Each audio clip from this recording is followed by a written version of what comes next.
নমস্কার সবাইকে। আজকে আমি আপনাদের করে দেখাচ্ছি শিমের ঝালের রেসিপি। শীতের দুপুরে গরম ভাতের সাথে এই শিমের ঝালের রেসিপিটি খেতে দারুণ লাগে। একবার এইভাবে রেসিপিটি করে খেলে বারবার করে খেতে মন চাইবে। চলুন তাহলে দেখে নিন রেসিপিটি। প্রথমে আমি শিমগুলোকে সেদ্ধ করে নিয়ে ভালো করে জল ঝারিয়ে নিয়েছি। এরপর লবণ, হলুদ আর সর্ষের তেল দিয়ে এটা আমি ভালো করে মাখিয়ে নেব।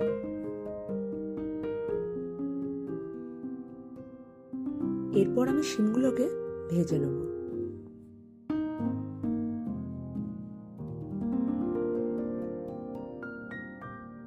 শিমগুলো ভাজা হয়ে গেছে, এরপর আমি তুলে নিচ্ছি।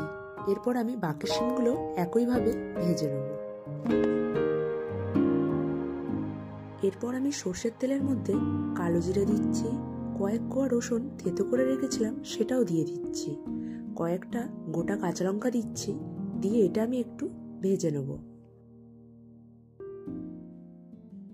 এটা ভাজা হয়ে গেছে, এরপর আমি এতে 1 চামচ আদা জিরে বাটা দিচ্ছি, স্বাদ মতন লবণ দিচ্ছি, সামান্য হলুদ গুঁড়ো দিচ্ছি আর একটু চিনি দিচ্ছি, দিয়ে জল দিয়ে এটা আমি ভালো করে মিশিয়ে নেব।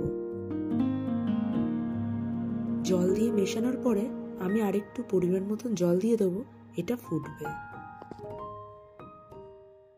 এটা ফুটে ওঠার পর আমি যে শিমগুলোকে ভেজে রেখেছিলাম সেগুলি সব দিয়ে দিচ্ছি। শিম দিয়ে এটা 2 মিনিটের মতন হাই ফ্লেমে হবে।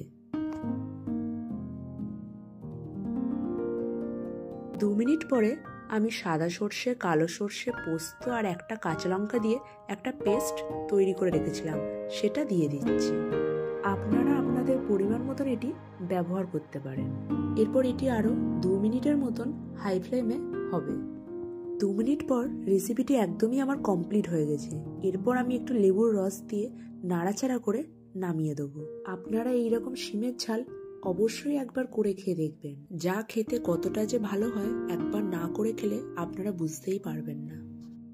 রেসিপিটি ভালো লাগলে অবশ্যই লাইক, শেয়ার, কমেন্ট করবেন এবং কে কোথার থেকে আমার এই ভিডিওটি দেখছেন অবশ্যই জানাবেন।